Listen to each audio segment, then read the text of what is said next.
John the Evangelist up in Norwood at 4 o'clock, when you'll be able to sit back and just enjoy the beauty of the cello. What's very special about this concert is all the people who are taking part are locally based cellists or have a connection with St John up in Norwood, which makes it something really for the whole community.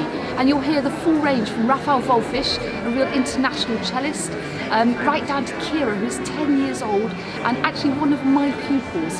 So I can promise you a concert for the whole family. Come and join us and enjoy it.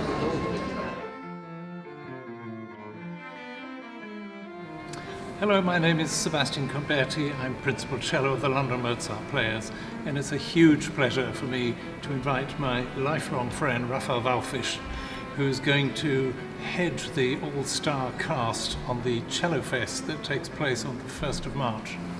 Welcome, Raphael. Yes, it's a fantastic event, amazingly very close to my own home in Croydon, and in the beautiful St John's Church in Upper Norwood, which is the home of the Mozart Players at the moment.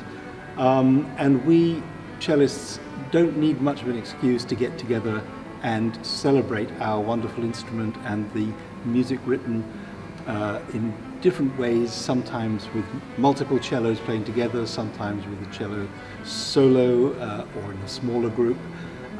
We're going to be doing a kind of a review of all these kinds of cello world experiences. What's really lovely is that we've got a whole array of cellists, as Raphael said, from your good self to some young cellists, and they all have one thing in common, and that thing is actually this cello here, which used to be owned by Douglas Cameron, and it turns out that he was the grand teacher of all of us. He taught Raphael, he taught my teacher, he taught Julia de Brule's teacher, and her pupils are featuring in this concert. So we have a sort of linchpin of a wonderful cellist who probably died about 50 years ago, who owned this cello, and all his grand pupils are coming together and will be playing a variety of works from Haydn to Schubert and Romberg. Romberg, who actually owned this cello before Mr. Cameron. Oh, I didn't know. So yes, he did, and in fact, Tom told me today that there is a inside. If you go in with cameras and things, there's a signature by a violin repairer saying for Mr. Romberg in 1800 or something. Well, that's wonderfully serendipitous. Yes. The whole thing comes together Yes. around Romberg, Yes. whose cello concertos Raphael is going to be recording with the London Mozart Players. Yes. And Romberg is notorious in the cello world in that Beethoven, no less, offered to write him a concerto, and Romberg said, "Thanks very much, but I write my own." But for that, we might have a Beethoven cello concerto. Yes. But we have 10 Romberg concertos instead. to make up for it. To make up for it. Yes. But you're not going to hear 10. You'll hear one on that day. And what else is in the program? Haydn cello concerto, a piece of Tchaikovsky. Your pupil Constantine, Yes. I shouldn't forget, is playing. Rossini. You're playing Tchaikovsky. And some young cellists, and we're all playing together Schubert Ave Maria, which for me is the most beautiful piece of music ever written, bar none. Do come on the 1st of March.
Thank you, Maestro.